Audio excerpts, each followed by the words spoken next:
नमस्ते प्यारे बच्चों। आज हम इस वीडियो के माध्यम से आपकी हिंदी व्याकरण की पाठ्य पुस्तक से पाठ जिसका नाम है संज्ञा उसको पढ़ेंगे। बच्चों, पिछली कक्षाओं में भी आप संज्ञा पढ़ चुके हैं और आप जानते हैं कि संज्ञा किसे कहते हैं। तो संज्ञा किसे कहते हैं? किसी प्राणी, वस्तु, स्थान अथवा भाव के नाम का बोध कराने वाले शब्द संज्ञा कहलाते हैं। जैसे श्री नरेंद्र मोदी, ठीक है, ये किसी व्यक्ति का नाम है जो हमारे देश के प्रधानमंत्री हैं। और गुलदस्ता, यह एक सुंदर फूलों का नाम, जैसे फूलों को इकट्ठा करके उनको हम क्या बोलते हैं? गुलदस्ता। जो दिखाई दे रहे हैं आपको सुंदर सुंदर फूल, यह एक वस्तु का नाम है, ठीक है। इंडिया गेट, इंडिया गेट किसका नाम है? यह एक स्थान का नाम है जो कहाँ पर है? दिल्ली में है। रसगुल्ला, रसगुल्ले की मिठास सबसे अच्छी लगती है, ठीक है। तो ये जो मिठास है यहाँ पर वो क्या है? भाव है, ठीक है। यदि हम चीज़ों को नाम न दे तो बातचीत करना कठिन हो जाएगा। हम किसके बारे में बातचीत कर रहे हैं यह बताना एवं सुझाना तो नामुमकिन ही हो जाएगा। तो इसलिए हमें वस्तुओं का, स्थानों का नाम रखना आवश्यक है और उस नाम को ही हम क्या कहते हैं? संज्ञा कहते हैं। तो संज्ञा एक विकारी परिवर्तनशील शब्द है जिसके 3 भेद होते हैं: जातिवाचक संज्ञा, व्यक्तिवाचक संज्ञा और भाववाचक संज्ञा। पहला क्या है? जातिवाचक संज्ञा। पृथ्वी पर मानव, पशु, पक्षी, वस्तुएं, स्थान आदि की कई जातियां तथा इनकी प्रजातियां भी हैं। संपूर्ण जाति प्रजाति को संबोधित करने के लिए जिन शब्दों का प्रयोग किया जाता है वे शब्द जातिवाचक संज्ञा कहलाते हैं। जैसे घोड़े दौड़ रहे हैं, औरतें भजन गा रही हैं, ठीक है। तो घोड़े किससे संबंधित है? एक जाति से संबंधित है। औरत भी एक जाति है। नेता भाषण देकर चले गए, तो नेता भी एक जाति है क्योंकि नेताओं का एक समूह होता है।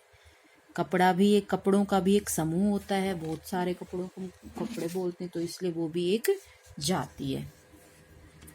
तो घोड़े, औरतें, नेता, कपड़े आदि शब्दों से किसी एक प्राणी या सामान का पता नहीं चल रहा है, अपितु ये समूहवाची शब्द है।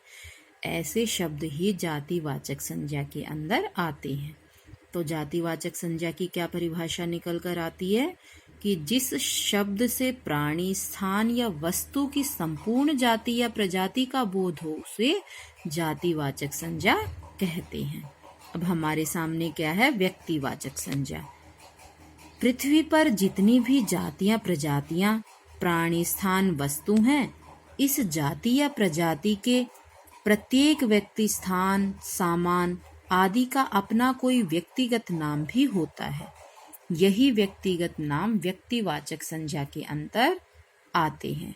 जैसे लता मंगेशकर, ये एक किसी प्रसिद्ध व्यक्ति का नाम है, ठीक है। जैसे गोरी मेरी गाय, ये गाय का नाम है, ठीक है। तो व्यक्तिवाचक एक स्पेशल, एक वस्तु के लिए, एक नाम के लिए, एक स्थान के लिए जो प्रयोग किया जाता है वो व्यक्तिवाचक संज्ञा के अंतर्गत आता है। जैसे रामचरितमानस एक स्पेशल बुक है, केरल एक राज्य है, ठीक है। तो लता मंगेशकर, गौरी, रामचरितमानस, केरल, ये सभी विशेष व्यक्ति, पशु, पुस्तक तथा राज्य के नाम हैं। इन शब्दों से हमें व्यक्ति, प्राणी, स्थान विशेष के बारे में पता चल रहा है, न कि संपूर्ण जाति का, ठीक है।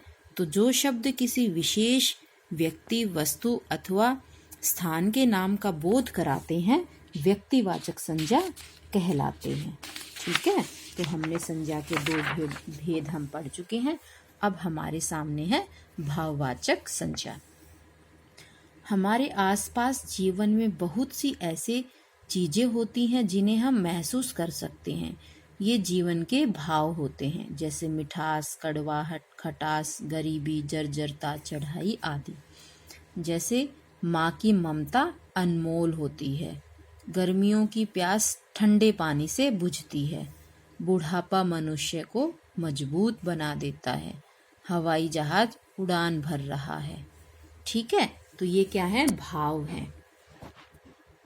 ममता, प्यास, बुढ़ापा, उड़ान, ये सभी शब्द भाववाचक संज्ञाएं हैं। इन सभी अवस्थाओं को हम महसूस कर सकते हैं। अतः जिन शब्दों से हमें किसी भाव, अवस्था, गुण अथवा क्रिया के व्यापार का पता चले उन्हें भाववाचक संज्ञा कहते हैं। भाववाचक संज्ञा का निर्माण किस प्रकार होता है, अब देखते हैं। भाववाचक संज्ञा के निर्माण में दिए गए शब्द में पन, ता, व आदि शब्दांश अंत में जोड़ दिए जाते हैं। भाववाचक संज्ञा का निर्माण जातिवाचक संज्ञा शब्दों से, सर्वनाम, विशेषण, क्रिया और अविकारी शब्दों से होता है। ठीक है। अब जातिवाचक संज्ञा से भाववाचक संज्ञा किस प्रकार बना सकते हैं हम, जैसे सेवक से सेवा, इन्होंने बताया था ना, पन, ता, व आदि शब्दांश जुड़ते हैं। जैसे सती से सतीत्व, मित्र से मित्रता, ठग से ठगी, भ्रातृ से भ्रातृत्व, कुमार से कौमार, ये देखिए ये सभी यहाँ पर जातिवाचक संज्ञा से भाववाचक में परिवर्तित की गई हैं।